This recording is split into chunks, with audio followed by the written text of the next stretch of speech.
Hello, this is the Penn State College of Engineering Capstone project sponsored by MilTech into the research of EMP-resistant materials for the fall of 2025.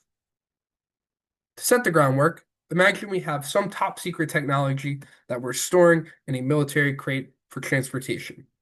There's always an active threat of an attack of electromagnetic pulses that are set to destroy the technology inside. That's where our group steps in to ensure that this crate is able to survive the transportation and also repel these EMP forces so that when the technology is taken out to be used, that it still works. This is a multi-semester project in which the first phase was in charge of actually designing the overall crate.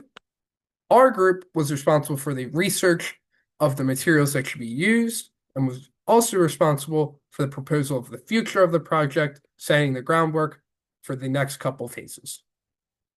This is our team. Our skill sets were mainly in research engineering, and this boded very well for the intense research that we had to do all semester. So we had to meet many different military standards, most importantly in EMP resistance.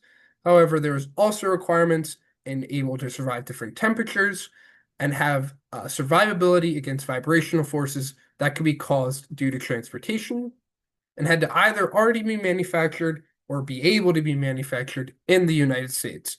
We also propose for the future of the project that the next phase should be responsible for the actual testing of the materials and actually trying to implement how we can combine different results in order to make sure we're giving the best final product.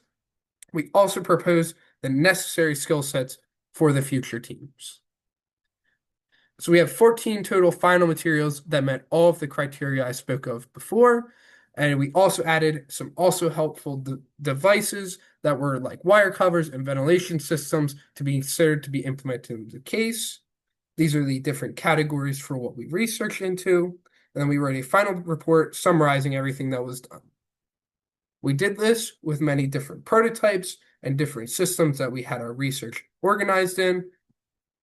This was our final product for our sponsor, other than the large Excel table of all of the information, in which it clearly separates each material and clearly organizes them into their different capabilities.